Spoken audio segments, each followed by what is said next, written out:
Saudara, mari kita berdoa. Ini adalah permohonan kami ya Tuhan, agar mata hati kami ini sungguh celik melihat Engkau dan berjumpa secara pribadi denganmu, dan kami dapat merasakan indahnya hubungan itu, sehingga hubungan yang dalam itu mengubahkan kami. Kiranya firman Tuhan hari ini akan dengan sangat kuat berbicara di dalam hati setiap pribadi yang dengan tunduk di hadapan Tuhan rindu untuk mendengar berita itu. Kami sungguh bersyukur Engkau bangkit, kami sungguh bersyukur Engkau hidup, tetapi kami harus terus mempertanyakan kepada diri kami sendiri, sedalam apa kami meyakini hal itu. Terima kasih untuk kesempatan kami mendengarkan firman Tuhan ini. Kiranya Tuhan memakai hamba-Mu untuk dapat memberitakan kebenaran ini dengan baik dan benar sesuai dengan maksud dan kehendak Tuhan. Demikian juga dengan hati setiap kami yang mendengar. Persiapkanlah supaya kami dapat menerima kebenaran firman Tuhan ini bukan hanya di dalam pendengaran kami, tetapi merasuki jiwa kami dan hati kami. Di dalam nama Tuhan Yesus Kristus kami berdoa. Amin. Silakan duduk saudara-saudara. Hari ini tema firman Tuhan yang telah disiapkan oleh tim worship adalah perjumpaan yang mencelikan iman dalam masa Paskah.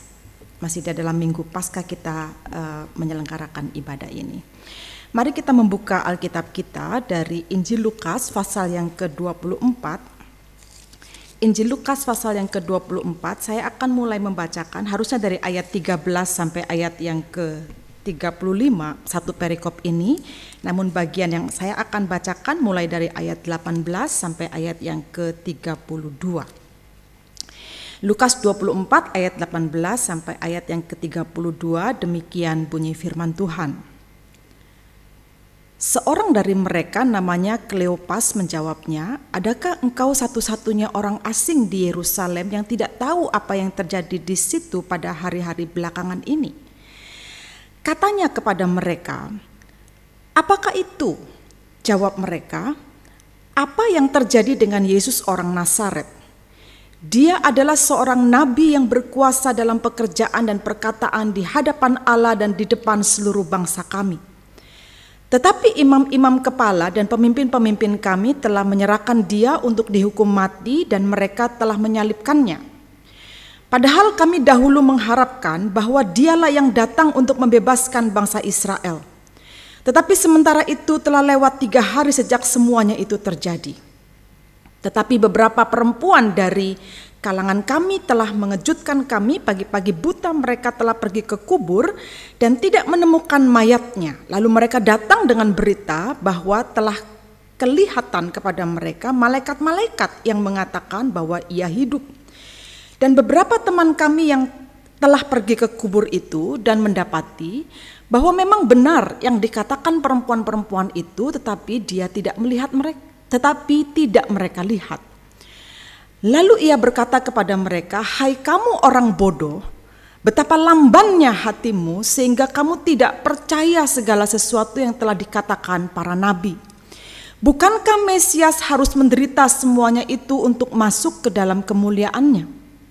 Lalu ia menjelaskan kepada mereka apa yang tertulis tentang dia dalam seluruh kitab suci, mulai dari kitab-kitab Musa dan segala kitab nabi-nabi. Mereka mendekati kampung yang mereka tuju, lalu ia berbuat seolah-olah hendak meneruskan perjalanannya. Tetapi mereka sangat mendesaknya, katanya, "Tinggallah bersama-sama dengan kami sebab hari telah menjelang malam dan matahari hampir terbenam." Lalu masuklah ia untuk tinggal bersama-sama dengan mereka. Waktu ia duduk makan dengan mereka, ia mengambil roti, mengucap berkat, lalu memecah-mecahkannya dan memberikannya kepada mereka.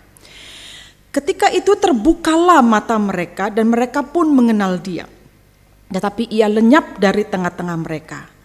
Kata mereka seorang kepada yang lain, "Bukankah hati kita berkobar-kobar ketika ia berbicara dengan kita di tengah jalan dan ketika ia menerangkan kitab suci kepada kita.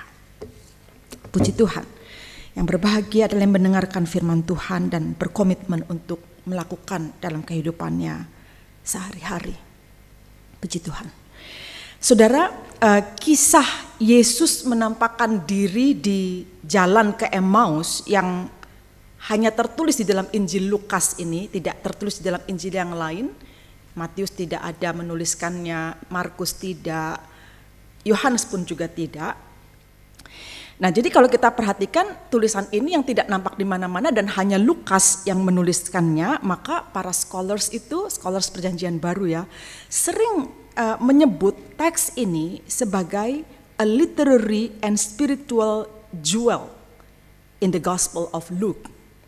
Jadi ini seperti permatanya tulisannya Lukas dan mengenai sebuah perjalanan rohani yang begitu luar biasa. Jadi ini indah sekali gitu. Jadi secara literatur dan secara spiritual it is a jewel menurut para scholars PB. Ini adalah permata dari Gospel of Luke.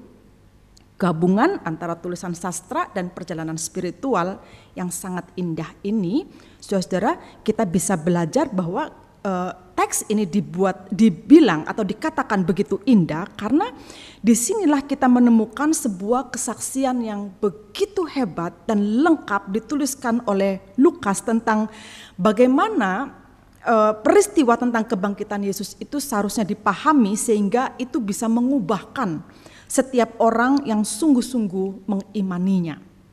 Jadi bagaimana memahami peristiwa kebangkitan Kristus itu sehingga pemahaman itu membuat perubahan di dalam diri setiap orang yang mengimani atau meyakininya. Itu sebenarnya yang ingin dikatakan atau dibicarakan oleh Lukas di dalam perikop ini. Saudara, peristiwa di jalan Emmaus ini terjadi pada hari yang sama dengan peristiwa kapan Yesus itu dibangkitkan dari antara orang mati. Jadi di minggu yang sama peristiwa ini terjadi. Suasana dan pengertian tentang kebangkitan pada saat itu tentulah amat sangat berbeda dengan peristiwa atau kebangkitan Yesus yang kita rayakan saat ini, saudara-saudara. Orang-orang Kristen merayakan kebangkitan Yesus itu tentu dengan gembira. Tema-tema yang dibangun seputaran ibadah-ibadah Paskah itu juga tema-tema yang bernuansa kemenangan. Bahkan kemarin saya ikut di GKI Kebayoran Baru, temanya adalah lebih dari pemenang. Jadi itu seperti seruan-seruan kegembiraan di antara orang-orang Kristen tentang sebuah peristiwa atau event liturgical orang-orang Kristen yang disebut dengan Paskah, kebangkitan Yesus. Nah, saudara, tetapi peristiwa kebangkitan Yesus Kristus yang terjadi lebih dari 2000 tahun yang lalu itu jauh dari kegembiraan sebenarnya. Jauh dari seruan kemenangan. Karena hari kebangkitan itu dijalani sebagai hari yang sangat sepi, sangat sunyi, sangat senyap, sangat suram, so gloomy. Orang masih syok dengan kondisi guru mereka atau orang yang mereka elukan itu, orang yang mereka kagumi itu mati. Dan itu baru berlalu sekian hari, baru ini hari yang ketiga gitu ya. Jadi mereka masih dalam kondisi yang sangat syok sekali sehingga minggu itu terasa begitu sepi, begitu sunyi, begitu suram, begitu sedih. Seperti gambarannya wajah Yudis dan Orin tadi, sedihnya seperti itu gitu ya. Walaupun memang mereka mengaktingkan itu berupaya untuk menjelaskan betapa sunyi dan muramnya minggu itu. Jadi saudara, peristiwa kematian Yesus Kristus itu sendiri sudah sangat mencekam. Ditambah lagi dengan rasa kehilangan yang sangat dalam yang dirasakan oleh murid-murid terutama pada saat itu dan juga mungkin para pengikut-pengikut Yesus yang tidak mengerti mengapa hal itu harus terjadi. Jadi ketika perempuan-perempuan yang datang ke kubur Yesus dengan maksud untuk meminyaki tubuhnya atau mengurapi tubuh Yesus yang tergeletak di dalam kubur itu, dan ternyata mereka tidak menemukan Yesus di dalam kubur itu. Dan kemudian mereka berjumpa dengan malaikat-malaikat yang mengatakan kepada mereka bahwa Yesus itu sudah bangkit, sudah hidup lagi. Lalu dengan bergegas mereka menyampaikan kepada para murid apa yang mereka lihat dan apa yang mereka dengar dari para malaikat Tuhan itu yang mengatakan bahwa Yesus sudah hidup, sudah bangkit, dia sudah tidak ada di sini. Saudara, ketika perempuan-perempuan ini menyampaikan kabar tersebut, murid-murid hanya menatap mereka dengan penuh rasa iba mungkin ya kepada perempuan-perempuan ini, sambil berpikir bahwa perempuan-perempuan ini mungkin terlalu sedih sampai mereka mengatakan sesuatu yang menurut murid-murid pada saat itu omong kosong atau tidak masuk akal dan tidak patut untuk dipercayai. Jadi mungkin perempuan-perempuan ini jadi berhalusinasi oleh karena begitu sedihnya sampai mereka mengatakan dengan gegap gempitanya bahwa Yesus itu sudah bangkit. Saudara, hari yang suram itu kemudian dengan berita yang tidak dapat mereka yakini itu diresponi oleh Petrus dengan mungkin beberapa murid yang lain mencoba pergi ke kubur itu dan memang membuktikan bahwa kubur itu kosong. Tapi itu tidak membuat mereka bergegap. Tidak membuat mereka begitu riang mendapati bahwa kubur itu kosong. Hari itu tetap suram meskipun tidak ada getaran, tidak ada semangat, tidak ada api, tidak ada energi yang mendorong mereka untuk menjalani hari itu sebagai orang yang menerima kelepasan oleh karena mereka melihat bahwa Yesus sudah bangkit atau mereka melihat bahwa kubur itu kosong. Saudara, keadaan suram itu makin diteguhkan dan makin kuat terasa dengan kisah yang diangkat oleh Lukas tentang 2 orang murid Yesus yang sedang melakukan perjalanan menuju ke Emmaus. Tidak dijelaskan identitas kedua murid ini, tetapi yang pasti 2 murid ini bukan dari antara 11 murid Yesus yang tersisa, karena Yudas sudah tidak lagi bersama dengan mereka. Tapi bukan di antara 11 murid itu. Beberapa penafsir mengidentifikasikan bahwa kemungkinan 2 orang ini adalah bagian dari 70 murid yang pernah ditunjuk oleh Yesus. Dan sangat mungkin mereka ini memang sengaja berada di Yerusalem pada saat itu untuk merayakan hari Paskah bagi orang-orang Yahudi. Jadi nampaknya dua murid ini juga merupakan bagian dari arakan-arakan orang, saudara ya, yang kita baca di dalam Lukas 19, di mana orang-orang berkumpul berseru-seru mengeluk-elukan Yesus dalam perjalanannya masuk ke Yerusalem dengan keledai muda itu. Jadi sepertinya mereka memang tetap tinggal di Yerusalem dan kemudian mereka juga menyaksikan bagaimana Yesus yang sebelumnya dieluk-elukan. Inilah Raja, Hosana bagi Raja anak Daud, dan seterusnya mereka mengatakan demikian. Tetapi pada akhirnya Yesus yang mereka eluk-elukan ini mati di kayu salib dan mereka tetap berada di Yerusalem. Sampai pada dini hari di minggu itu di mana tersiarlah kabar bahwa tubuh Yesus tidak ada lagi di dalam kubur itu. Nah, saat itu saudara-saudara, isu yang beredar sangat beragam, hoaxnya sangat banyak di minggu itu rupanya. Dari Yesus yang tidak benar-benar mati, isu itu disebarkan, atau mayat Yesus yang dicuri oleh murid-muridnya, dan akhirnya sampai juga mereka dengar berita tentang perempuan-perempuan yang sedianya akan mengurapi tubuh Yesus itu tetapi tidak menemukan mayat Yesus di dalam kubur itu. Saudara, dan kemudian mereka juga dengar bahwa perempuan ini berjumpa dengan malaikat-malaikat. Semua mereka dengar.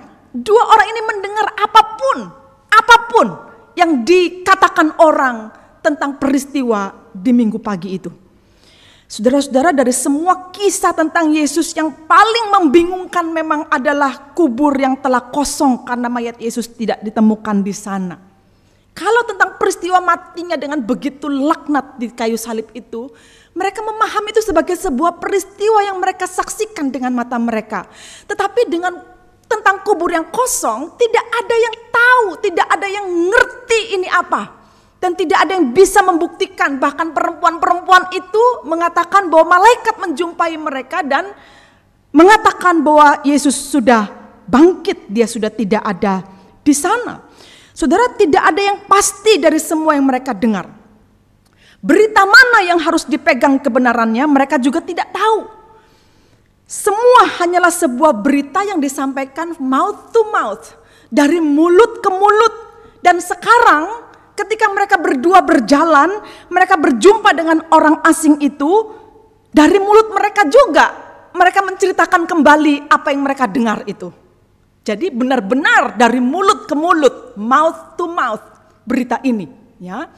Nah, saudara-saudara, ketika mereka menceritakan kepada orang asing yang mereka sebut dengan orang asing itu, Dan mereka menceritakan tentang apa yang mereka dengar mengenai Yesus yang hidup.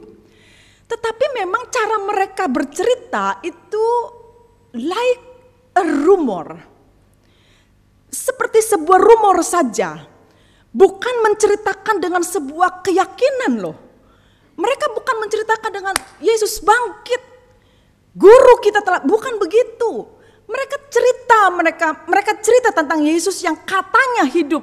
Mereka cerita tentang kubur yang kosong. Mereka cerita tentang bagaimana dia mati di tangan orang-orang yang menista dia. Saudara, mereka bisa cerita apa saja. Dan pada kenyataannya mereka menceritakan sesuatu bukan dengan keyakinan, tetapi karena mereka mendengar dari orang lain.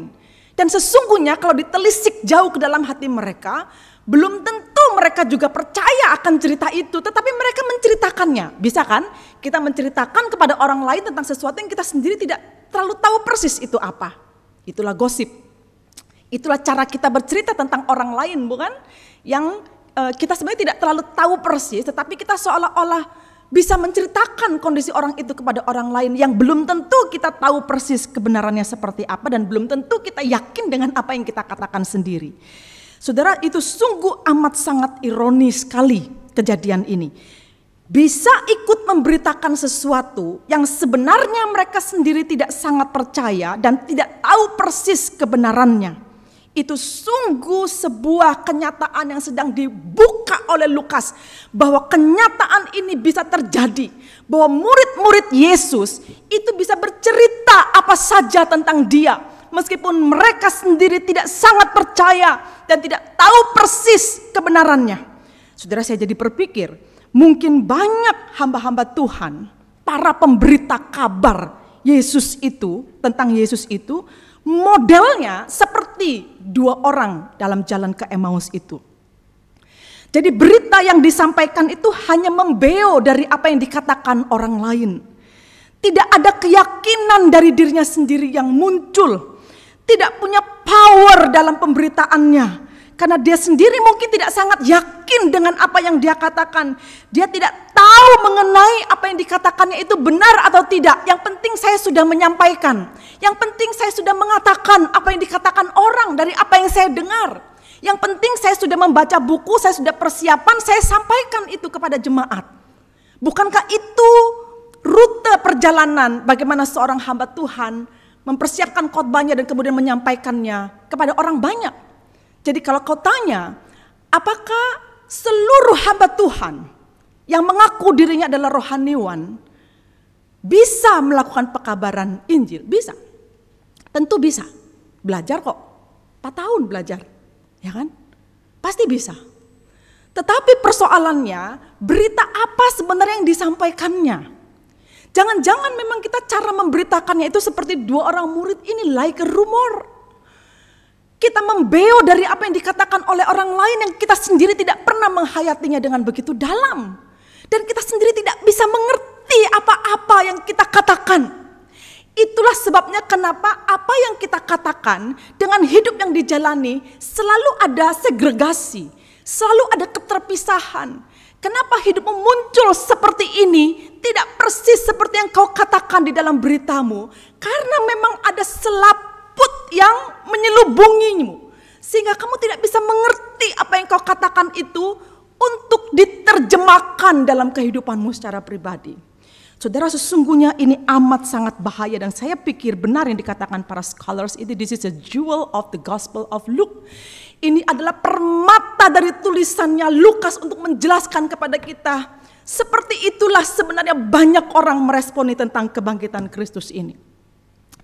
Jadi dari kisah ini kita belajar, jika hanya mendengar berita tentang kubur yang kosong, jika kita hanya membaca cerita-cerita yang sudah ditulis ribuan tahun, ancient literatur kuno yang kita baca dan kita pegang sekarang dan kita yakini sebagai Alkitab itu, dan kita membacanya, kita mendengar dari orang lain, ternyata tidak akan mengubah apa-apa dalam kehidupan seseorang, saudara-saudara. Dan saya sangat setuju dengan apa yang dikatakan oleh seorang penafsir Perjanjian Baru bernama Walter L. Liefeld. Dia katakan begini, The empty tomb, without the appearance of Jesus himself, was inadequate. Kubur yang kosong, jika tanpa penampakan diri Yesus sendiri, without the appearance of Jesus himself, itu tidak akan pernah cukup. Tidak akan cukup membuat orang menjadi percaya. Tidak akan cukup mengubahkan orang, saudara-saudara. Dalam peristiwa kebangkitan itulah justru yang sangat penting dan istimewa. Bukan sekedar kisah, bukan sekedar cerita, bukan sekedar tentang kubur yang kosong, tetapi tentang Yesus yang hidup dan bangkit dari kematian, dan dia menampakkan dirinya. Nah, tentang hal ini kemudian kalimat yang sangat baik dikatakan oleh Walter Liefeld ini. Dia katakan iman kita bukan disebabkan karena kubur yang kosong, tetapi karena Kristus yang bangkit. Saudara, itu sebabnya dalam catatan kisah kebangkitan Kristus ini sangat perlu bagi masing-masing penulis Injil mengisahkan tentang beberapa kali Yesus menampakkan diri mengikuti peristiwa kebangkitan itu. Kenapa penting? Yaitu penting sekali memang penampakan diri ini. Jadi selain kepada dua murid yang dalam perjalanannya menuju ke Emmaus, Yesus juga menampakkan dirinya kepada Maria Magdalena, lalu kepada ke-11 murid beberapa kali bahkan, lalu kepada Thomas secara pribadi. Perhatikan hal ini ketika Yesus menampakkan diri kepada Maria. Ya, lihat pola ini ya. Ketika Yesus menampakkan diri kepada Maria, Maria mengalami perjumpaan itu. Dan kemudian dia menjadi percaya bahwa guru yang dia kasih itu benar-benar bangkit dan hidup kembali. Itu yang Maria rasakan dalam perjumpaan itu. Ketika dia menyampaikan kepada murid-murid apa yang dia lihat, murid-murid yang mendengar berita itu tidak percaya. Lalu ketika Yesus menampakkan diri kepada dua murid di jalan menuju ke Emmaus, dua murid ini mengalami perjumpaan dengan Yesus ketika Tuhan membuat mata mereka terbuka dan akhirnya mengetahui bahwa yang berbicara dengan mereka di sepanjang jalan itu adalah guru mereka. Dan langsung saat itu mereka mengerti mengapa hati mereka begitu berkobar-kobar ketika Yesus berbicara dengan mereka. Dan yang terpenting mereka sangat percaya pada saat itu bahwa Yesus bangkit. Lalu dengan hati yang berkobar-kobar itu, mereka langsung berputar balik. Mereka masuk lagi ke Yerusalem. Mereka berupaya untuk menjumpai 11 murid Yesus itu dengan membawa berita Yesus sudah bangkit. Saudara, dua murid ini menjadi sangat percaya dan siap menjadi saksi. Tetapi apakah 11 murid yang mendengar berita kebangkitan Yesus dari mulut dua orang ini menjadi percaya? Ternyata tidak. Markus 16 ayat 12-13 itu mencatat, dua murid ini kembali masuk ke Yerusalem, menemui murid-murid Yesus, tetapi murid-murid itu tetap tidak percaya. Sampai kemudian Yesus sendiri yang menjumpai dan menampakkan diri kepada murid-murid itu, barulah murid-murid itu menjadi percaya. Jadi saudara-saudara, ada satu garis di tengah gitu antara peristiwa kebangkitan Yesus dan orang menjadi percaya gitu. Dan di tengah-tengahnya ini disebut dengan encountering, perjumpaan. Perhatikan hal yang sangat penting ini, saudara-saudara. Perubahan dalam diri kita tidak akan pernah terjadi hanya karena kita belajar, hanya karena kita dengar, hanya karena kita baca, atau mengetahui dari berbagai tulisan banyak orang. Tidak mungkin, percayalah. Itu tidak akan mengubah apa-apa dalam hidupmu. Buktinya, belajar banyak tentang firman Tuhan dan bahkan sudah bertahun-tahun kuliah teologi tidak juga membuat hatimu berkobar-kobar menjadi orang yang sangat militan menjalani panggilan ini. Buktinya, bertahun-tahun melayani di ladang pelayanan. Jatuh juga mengikuti keinginan dagingnya sendiri. Buktinya, saudara-saudara, ada begitu banyak pertentangan antara pikiran dan hati yang tidak bisa selaras sepanjang belajar teologi. Antara keinginan daging dan keinginan roh yang tidak bisa diselaraskan. Itu bukti-bukti yang menunjukkan bahwa there is no encountering. Tidak muncul, tidak terjadi perjumpaan itu.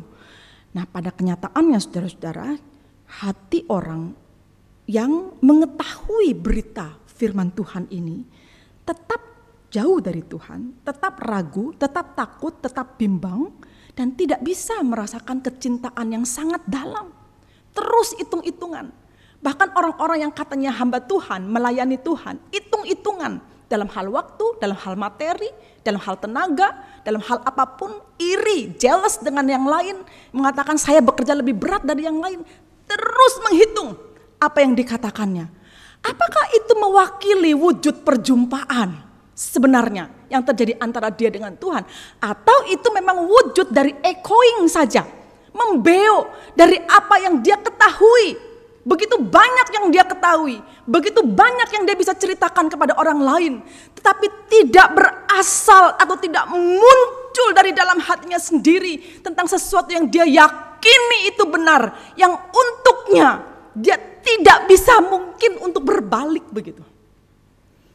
Saudara, dalam hal ini kita bisa mengerti ya, kenapa banyak hal yang sulit sekali diselaraskan antara kehidupan keseharian kita dengan pemahaman yang kita miliki. Persoalannya adalah perjumpaan itu. Dalam hal ini saudara-saudara kita bisa melihat apa iya ada power yang keluar dari dalam diri kita pada waktu kita menyampaikan sebuah berita apabila diri kita sendiri tidak mengalami apa yang disebut dengan perjumpaan itu.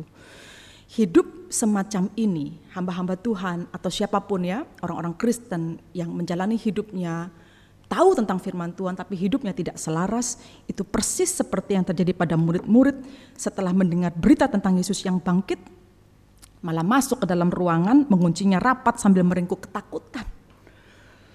Atau seperti dua murid yang digambarkan dalam perjalanan ke Emmaus ini, bisa sih menceritakan ulang semua kejadian tapi tidak mengubah semua kesedihan dan kekecewaan. Karena ternyata Yesus yang mereka lukan itu ujung-ujungnya mati sebagai orang terkutuk dan bukannya membebaskan mereka seperti yang mereka harapkan dari penjajahan orang Romawi itu.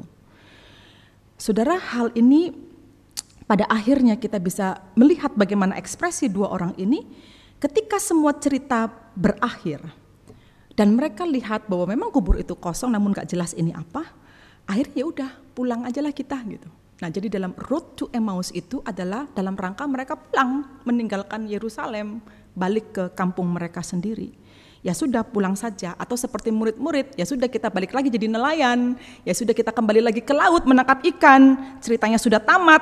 Dalam hidup ini yang paling ngeri adalah kita tidak bisa menemukan apa-apa di dalam perjalanan iman kita. So dark, sangat gelap, dan akhirnya kita kepingin kembali kepada kehidupan kita yang lama.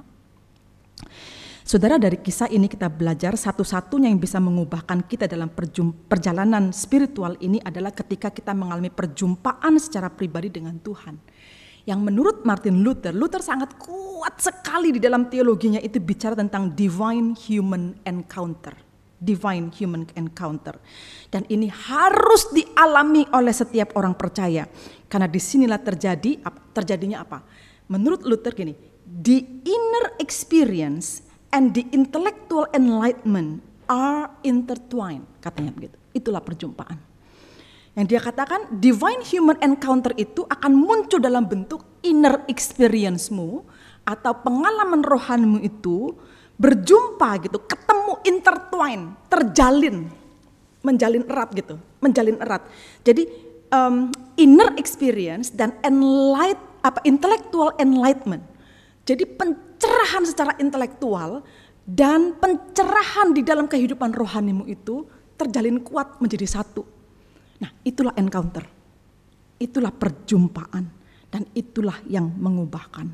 Saudara, perjumpaan inilah yang membuat matamu menjadi celik dan hatimu menjadi berkobar-kobar terhadap firman yang dijelaskan kepadamu. Perjumpaan ini yang membuat hati dan kakimu ingin bersegera lari. Seperti dua orang murid tadi ingin bersegera lari, menjumpai orang dan mengatakan bahwa Yesus sudah bangkit. Perjumpaan ini yang membuat tidak bertentangan antara isi kepala dan hatimu dan perbuatan tanganmu. Semua menyatu menjadi satu untuk sebuah kabar yang sangat menggembirakan dan mengubahkan, yaitu tentang Yesus yang bangkit. Saudara, begitu mata dua orang ini celik, mereka tidak tahan untuk tidak bersaksi tentang Yesus yang bangkit. Perhatikan, perjumpaan dengan Yesus itulah yang sungguh dahsyat mengubahkan mereka. Jadi saudara-saudara, bertahun-tahun belajar teologi harus sampai kepada titik ini. Ini yang paling penting dalam seluruh maksud belajar teologi di tempat ini. Bukan bacaan-bacaan itu penting sebagai syarat kelulusanmu. Tetapi syarat untuk menjadi seorang pemberita adalah bagaimana kamu bisa mengalami perjumpaan dengan Tuhan, di mana antara hati dan pikiran intelektual menyatu, terjalin menjadi satu, dan tidak ada pertentangan antara hati, pikiran, dan perbuatan. Dan kamu menjadi saksi yang militan bagi Tuhan dan bagi kemuliaan nama Tuhan. Amin. Mari kita berdoa. Kiranya firman Tuhan ini semakin menyadarkan kami, Tuhan. Di tempat ini kami bukan sekedar mencari ilmu, karena ilmu itu bisa kami temukan di mana saja. Tapi di tempat ini kami rindu mengalami perjumpaan yang sejati dengan Tuhan. Sehingga kami dapat merasakan perubahan demi perubahan yang terjadi di dalam hati kami. Sehingga membuat hati kami selalu berkobar-kobar, penuh dengan energi untuk menjadi seorang hamba Tuhan yang baik. Hamba Tuhan yang dengan sangat kuat memberitakan tentang Yesus yang bangkit, oleh karena kami meyakininya, mengimaninya, percaya, dan kami merasakan betul dalam diri kami. Kami rindu menjadi orang yang begitu cinta kepada Tuhan dan tidak mungkin kami mengkhianati dengan perbuatan kami yang jahat. Kiranya Tuhan menolong kami untuk kami bisa menemukan jalan perjumpaan itu. Di dalam nama Tuhan Yesus Kristus kami berdoa. Amin.